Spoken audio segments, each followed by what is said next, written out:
Hello, welcome to my channel Dalma Makes.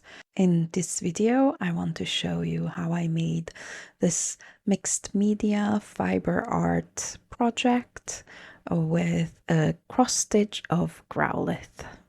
I did not film the actual cross stitching because it's very slow and boring and it's actually hard to film. But here's a quick sequence of the progress just so I can definitely prove that I stitched it myself.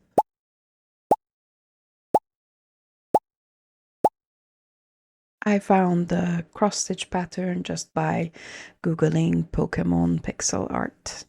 So once the cross stitch was done, I knew I wanted to frame it, but I'm actually not a fan of the empty blank canvas as a background, and filling it in is frankly very boring and time consuming.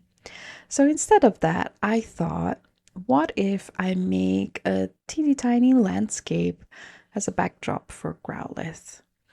And after much debate and many ideas that didn't pan out, I decided to just make it out of all kinds of things that I had around my craft room. So that's how felt became the medium primarily. I wanted to have a ground and sky background, and I wanted to add lots of texture and interest. So, as you can see, I just cut out some pieces of green and blue felt, and I added this kind of interesting mesh fabric that I had on top of the blue, partially to make it lighter blue, but also to just give some textural interest. And I just pinned on the felt pieces and stitched them down with some embroidery floss in matching colors. I'm going to zap through most of the stitching because it's not that interesting to look at. I did the same for the sky piece, although it was a little bit more tricky as I had 2 layers to work with and the top layer kept sliding around. At this stage, I thought it's better if I actually put it into the frame so I know exactly the amount of surface that I have to work with. This was quite a struggle as these frames are very sturdy, but they're very, very hard to stretch.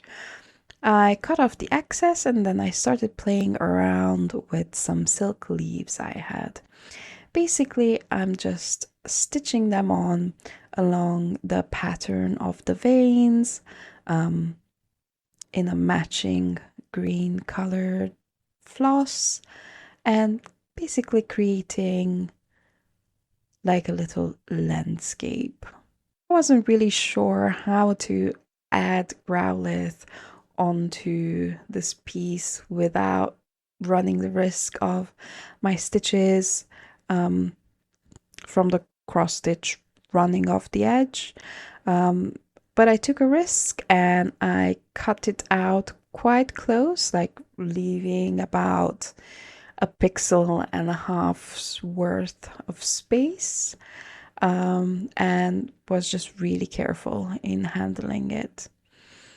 And to attach it, I'm actually going to be doing something similar as to when people sew patches onto the clothing and just going around the edge a couple of times, filling in, trying to hide all the white, and of course, using appropriate colors. I'm going to add a few more of those silk leaves as I want it to look a little bit fuller.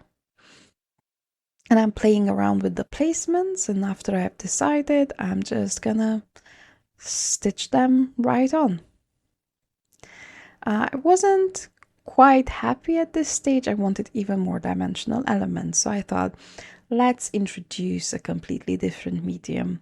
And I have a collection of plastic plants that I'm primarily using for miniatures, but I thought this vine looking thing would actually look really good in the foreground.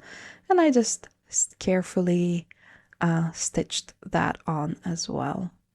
And I think it makes a lovely little scene, and it's a more interesting way to display a finished cross stitch project than just a blank canvas. Let me know what you think about this project in the comments below, and thank you for watching. I hope you have a nice day. Bye.